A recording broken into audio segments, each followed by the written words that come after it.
Ô, doutor, você lidando aí com pessoas de mais idade e tal, e pessoas até próximas da morte, né? O que você na verdade, o que você mais costuma ouvir dessas pessoas que já estão perto do fim ali?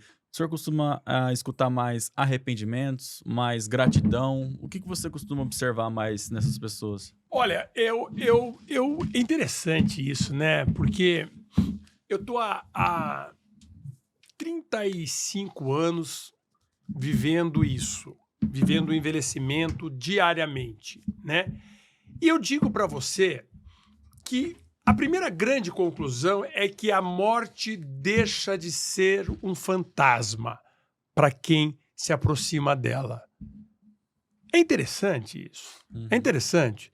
Quer dizer, se eu fosse falar para você, jovem, que está me olhando aí, pô, esse cara falando de morte, você não quer nem saber da morte, você não quer nem pensar na morte, você não quer nem conversar sobre a morte, porque você não quer acreditar que você vai morrer, tá certo? Na medida que a gente envelhece, a gente vai se aproximando da finitude e vai ficando com uma lucidez. E essa lucidez faz com que eu deixe os meus fantasmas. Então eu vejo gente não olhando para a morte com vontade, não é isso, mas com desapego, tá certo? Com pena de morrer, né? Poxa vida, que pena, tá certo? Mas a vida foi muito boa. Tá certo? Ou não foi muito boa, mas eu fiz o que eu pude fazer. Mas eu já não falo mais da morte como alguma coisa muito difícil. Então eu diria para todo mundo, né? Eu sou um exemplo disso, como a morte foi se reformatando nos meus fantasmas. Fui um jovem com medo de morte. Fui um jovem com dificuldade para falar de morte. Você está assistindo a um corte do Conversaria Podcast. Dê o like, dê o hype e se inscreva no nosso canal.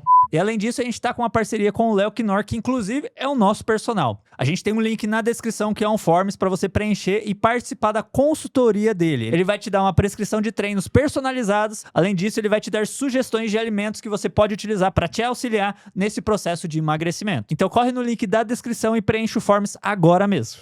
Né? Hoje eu sou já um idoso que consigo pensar de maneira mais clara sobre a morte. Então eu diria que o envelhecimento vai dando essa acomodação, porque a gente ganha uma coisa legal, resiliência. Né? Eu digo para vocês que o envelhecer é piorar a carcaça, piorar tudo que é de fora. O osso fica pior, a pele fica pior, o cabelo fica pior, o dente fica pior, tá bem? Fica tudo que é pior. Fica pior. Não adianta a gente falar que não fica. Fica. Mas o miolo fica melhor.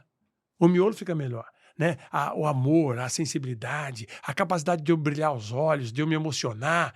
Né? Então, isso tudo me carrega de condição, de uma instrumentalização psíquica e afetiva que me faz olhar para um evento tão importante como a morte com calma, com calma. Talvez com pena, mas com calma. Né? E eu acho que isso é legal, porque isso é legal para gente, todo mundo, porque a morte tá realidade, é uma realidade, né? E a finitude é a vida, né? Não é verdade? É a única certeza que a gente tem. Essa pena que as pessoas têm no final da vida, às vezes é porque, pô, agora que eu descobri o rolê da vida, eu vou morrer, né? Porque, tipo, agora que eu aceitei, né? Isso, exatamente. E essa história do rolê da vida é uma coisa interessante, né? É muito comum um paciente chegar no meu consultório e falar assim, eu falo para ele assim, e aí, como é que o senhor está, né? Ele fala, olha, eu tô velho, né? Se você pudesse me voltar aos 30 anos, eu gostaria. Eu falei, eu posso. Só que tem uma coisa. Devolva os seus netos para mim. Devolva. Ué, você ganhou os netos e agora você quer voltar para os 30 anos. Epa aí, devolva a sua experiência. Devolva a sua segurança financeira. Epa, devolva para mim, eu volto com você há 30 anos, mas devolva o respeito que as pessoas têm por você depois de te conhecer mais 30 anos. Devolva tudo isso que mudou no seu corpo com esse envelhecimento, essa impressão e essa sabedoria. Vocês vejam que o envelhecimento não é uma coisa que só rouba da gente. Ele dá pra gente algumas coisas. E é uma ilusão tão boba essa de querer representar, ser mais jovem ou querer voltar. Até porque é impossível, né? E é ingênuo, porque na verdade você vai voltar, mas você vai ter que abrir mão de coisas que você ganhou com o envelhecimento, porque ele não é um processo só de perdas. Entendi. Agora, sobre ainda essa questão de aceitação e envelhecimento, doutor, uma coisa muito comum que todo mundo percebe, né, é que as pessoas idosas, não a maioria, mas a grande porcentagem, chega no final da vida ali entupida de remédio, né? Teve uma hora no bate-papo que você falou... que eu digo. Teve uma hora no bate-papo que você falou que, beleza, os super idosos, eles chegam ali nos 93, mas assim, filé, né? Com a cabeça boa e com o corpo bom. Você chegar ali nos 95, 98 anos, mas entupido de remédio, também pode ser considerado um super idoso ou não? Sim, você está colocando uma coisa muito importante que a geriatria se debruça há muito tempo: a polifarmácia. Polifarmácia é um problema. É um problema. Você imagina que de cada 5 pessoas idosas internadas hoje, uma está lá por conta do uso inadequado de algum remédio? Então você veja que usar remédio para o indivíduo que é vulnerável é muito difícil. E você vê que as pessoas não estão nem aí, né? Começam a usar, porque daí tem a automedicação, tem os médicos que ficam empurrando remédio para todo mundo, vendendo remédio caro, tá certo? Então existe essa polifarmácia, é uma realidade. E a gente aumenta de acordo com a idade, sem dúvida nenhuma. Só que tem alguns remédios que são importantes, né? Eu diria que se eu tenho, por exemplo, um risco de osteoporose, vamos pensar uma pessoa de 95 anos, que nem a Fernanda Montenegro, que tem osteoporose, se ela trata isso, ela evita a fratura.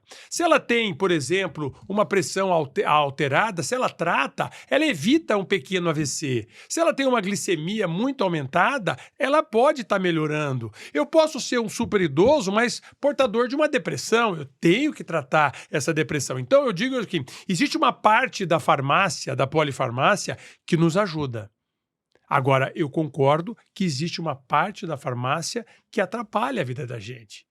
E o que mais atrapalha a farmácia na vida da gente, o que mais a farmácia atrapalha a vida da gente, é ela gerar uma ilusão de que é dentro dela que eu vou conseguir me garantir.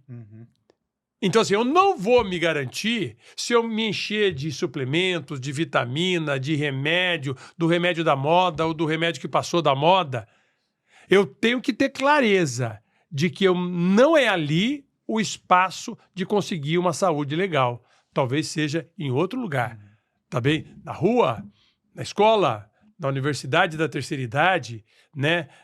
Na casa de amigos, né? Em festas ou estudando, né? Acompanhando o Conversaria Pod, não é verdade? Não é verdade? Isso tudo faz com que o neurônio fique mais ligado. Então, é desse jeito e não dentro da farmácia. Mas, doutor, assim, até uma realidade da minha avó, né? Ambas as vós. As duas tomam muito remédio. E, assim, direto, eu acompanho, às vezes, minha avó por parte da mãe em alguns médicos, né? E aí o médico passa um medicamento que fez aumentar a pressão. Ou o outro passou um outro medicamento que piorou a diabetes. Como que o idoso lida com essa situação de vários médicos mandando cada um fazer de um jeito? A lógica da medicina, ela evoluiu muito nos últimos 30 anos, setorizando. Nós temos médicos de coração, médicos de pulmão, médicos de sistema nervoso. Médico não é mais médico do osso, é médico do joelho, médico do quadril, médico do ombro. Cada vez mais específico. Não vejo problema. Eu acho que tem áreas que precisam de um foco, tá certo? A oncologia precisa do foco, a psiquiatria precisa do foco. Só que, em algum momento, tem que ter alguém que fala ali, eu quero cuidar de você. Quero cuidar de você inteira. Tá certo? Você inteiro. Então me traga todos os seus remédios. Vamos ver o que é pertinente, o que vale a pena, o que não vale a pena. O que não tem mais impacto, na sua vida? O que que não vai adiantar eu fazer? Então, para isso, você precisa ter um gestor. A geriatria, ela serve para isso. A geriatria, o conceito da geriatria é isso, é uma abordagem integral daquele indivíduo idoso.